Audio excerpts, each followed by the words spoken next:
Hi, this is Coach RS from Idip Basketball. Po pala si Melgy Blanco,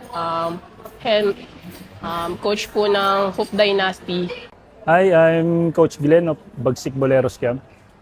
I am Coach Pat from Team Brotherhood. I'm Coach JM Daradal from Aquinas School. Ako nga pala si MJ Villasoto, ang head coach ng Ravens Basketball. This is Ryan Cuenca from Holy Deliverance and RCC Basketball. Coach MJ Guardiano ng Rich Golden Shower Montessori Center. My name is Marfil Ramos, head coach ng Ascend. Marlo Amaro from Philippine International College. Wala si John Michael M. Sanchez, assistant coach ng Ravens Basketball. My name is Asher Andres, but you can call me Coach Asher, coach ng Beyond Top Basketball Community. Hi, I'm Coach Sai from Gardner College, Cainta. Sa puso'y paaalabin, anumang pagsubok ang danasin, magpapatuloy, di titigil, dasalido, walang pipigil. Ako'y sa puso'y paaalabin, anumang pagsubok ang danasin, magpapatuloy, di titigil, dasalido, walang pipigil. Para sa akin, ang pagiging pinuno, yung ikaw yung magli-lead by example doon sa mga bata. So, kailangan turuan sila ng tamang disiplina. Bata pa lang sila, maturuan sila ng tamang disiplina. Kasi hindi lang naman to more on basketball. Kasi magagamit din nila ito pagdating ng time na pagka matatanda na sila. Kung hindi nila i-pursue yung pagiging basketball player o yung pagiging athlete na lang nila, yun yung pagkakaroon ng tamang disiplina sa sarili. So, bilang pinuno, malaking bagay yung pagkakaroon ng magandang disiplina at respeto sa kapwa nila malalaro. So magagamit nila ito hanggang sa paglaki nila. Bilang isang coach po, gagampanan ko po yung pagiging coach ko po na maayos. Then, maturuan po sila ng mga magagandang asal din po para po sa experience na rin po nila. Para sa akin, ang pagiging pinuno ay kailangan maging mabuti kang example para sa mga player mo. Ang pagiging pinuno sa akin or leader is pag-handle ng isang team, whether it's good or bad, kung nagagawa nyo ba yung goals, okay? So kung nasusunod nyo ba yung goals nyo para sa mga players or grupo nyo. Sa akin, ang pagiging pinuno is hindi lang basta-basta malawak ito. So dapat kailangan marunong ka makinig unang-una at marunong ka magpa-implement. Dapat napapasunod mo rin yung team mo, kung ano yung mga game plans nyo. Ganun. Yung pinuno, siya yung responsible and accountable sa lahat ng actions ng buong grupo. So, siya dapat yung best example ng may mga values and good character. Ang pagiging pinuno sa akin, nandito yung inspirasyon, dedication, and knowledge ng bawat isa. As a coach, naging player din, lahat na natutunan ko, sineshare ko sa bata, sa mga kapit ko. Nandito para suportahan din ang mga bata na papausbong at nagpapakilala sa sarili nilang pangalan. Para sa akin, ang pagiging pinuno is not just a position. No, it's an influence and connection mo doon sa mga kasama mo. Okay, to lead them sa success o sa panalo. Isang pinuno or leader, ito yung isang kailangan ito yung magiging role model sa lahat, no? Hindi lang para sundin kundi gayahin din ng mga players. Pagiging pinuno para sa akin is siya yung nag-i-initiate and taking responsibility and accountable siya sa lahat ng gagawin niya.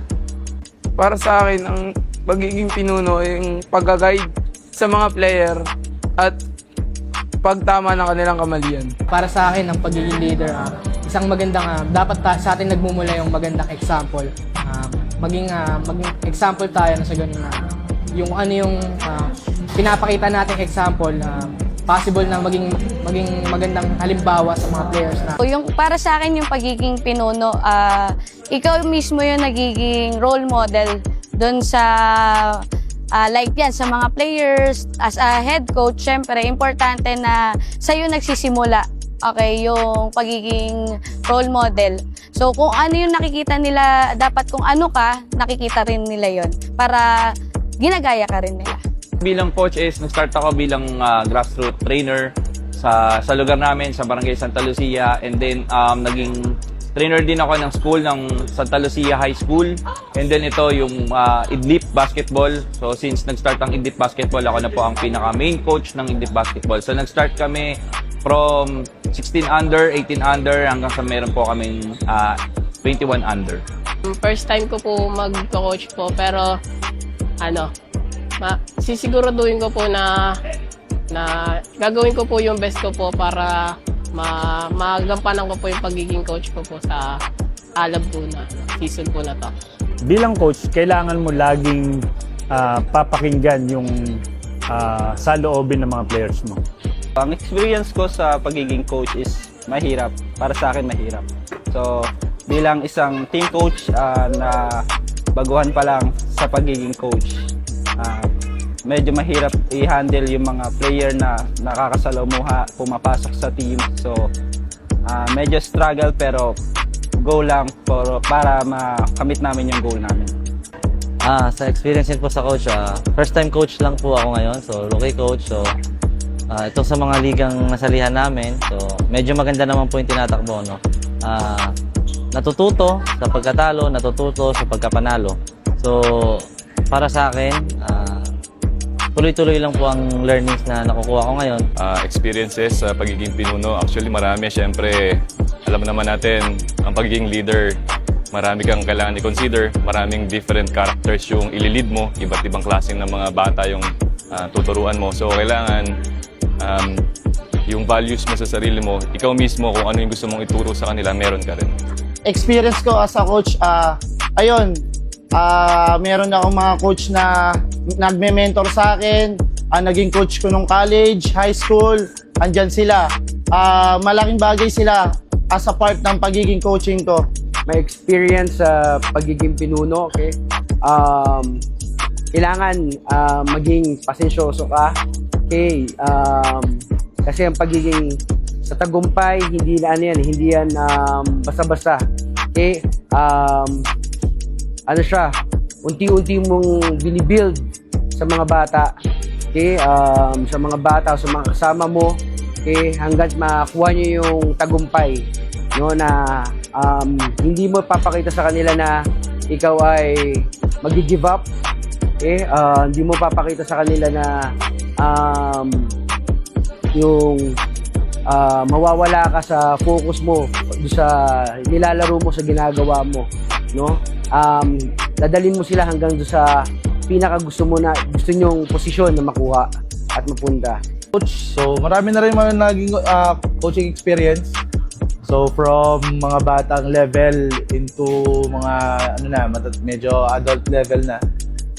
Marami naman, game winning, losing, lahat naman, no?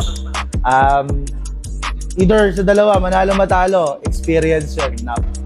As a coach and as a strength and conditioning coach, I have 2 years experience, no? Naniwala ako sa mga experience ko na pinagdaanan as a strength and conditioning coach ay napaka-importante bilang isang athlete na ma-develop niya yung kalakasan ng kanyang katawan and ma-preserve yung nararapat para sa game. Ang di ko malilimutan na experience ay yung sa kanilang pagkapanalo at sa aming pagka-guide sa kanila. Doon po namin nabuo yung pagkakilala sa isa't isa. So, yung hindi ko malilimutan, syempre, bukod sa... Kasi para sa akin, as a coach, yung championship game or champion, bonus na lang yan. Ang hindi ko malilimutan, yung mga binaon ko sa kanila, inside and outside of the court. Yung impact ba, being a coach sa kanila is madadala nila in their outside life sa court. Mga kapwa ko coaches, wag kayong magsawang magpatuloy sa pagtuturo sa mga bata kahit wala po tayong kinikita, wala po tayong talagang indefinite na kitain. Pero dahil doon sa kagustuhan natin na magkaroon ng magandang pangarap yung mga atleta natin, mga estudyante natin, mga naglalaro ng basketball, lalo yung mga from grassroots, yung mga bata pa lang. So at least doon pa lang namomold na natin yung mga bata na bilang coaches na magkaroon sila ng lakas ng loob, tiwala sa kanilang sarili, at saka yung pag times na kailangan nila ng bilang second parent, so bilang mga coaches tayo yung nagiging second parent ng mga bata sa labas or loob ng court. Galingan lang po nila palagi din yung sa ano po nila, yung pag-respect na rin po sa mga players, yung sa mga salita po nila, sa mga words po. Then yun po. Para sa mga kapwa kong coach, so push yourself para sa limits, okay? So kung may mga kailangan ka pang ibago sa sarili mo, whether it's sa pagsasalita as coach, pagtituro sa laro, o kahit ano pang bagay na aspekto ng coach is push your limits para lang magabayan yung mga players. Hindi lahat ng pinto kasi sir para sa akin is nakasarado. No? Kailangan mo lang din siyang itulak. More little effort lang, or more little push. Baka malay mo nandun na yung opportunities na nasa likod ng pintuan mo yun. Payo ko sa iba pang mga pinuno, always be prepared sa mga challenges and make sure na before making a decision, you have to consider lahat ng situations din ng mga kasama mo and magtiwala ka sa players and stick to your game plan. Ayun lang, maging coachable din. Ayun, isa yon. Sa mga mentor natin, kailangan din nating sumunod. Kasi nandyan sila, nandyan yung experience nila para i-share sa atin bilang baguhang coach. Sumunod lang din tayo sa kanila, maging respeto. Yung respeto na binibigay nila sa atin, ganun din dapat yung respeto na binibigay natin sa kanila. Okay, advice sa mga nagnanais maging pinuno. Okay, laban lang. Huwag kayong mag-give up kung sino man ang mga kasama nyo. Okay, maging magandang halimbawa kayo hanggang sa dulo. Okay, wag nyo silang bibitawan kasi especially the coaches, kayo yung tinitignan ng mga bata. Okay, tinitignan ng mga players, no? Kung ikaw ang unang bibigay, sila ay bibigay din, no? So, sa game at sa buhay, pakita mo kung sino ka, pakita mo kung leader ka. Sa mga coaches, mga leaders na tulad ko po, syempre, tayo yung magiging role model sa mga bata at tayo yung kailangan sundin. So, kailangan lang yung passion natin, wag na wag mawawala. And dapat hindi tayo mahaba yung ating pasensya, lalo na sa pagtuturo ng bata.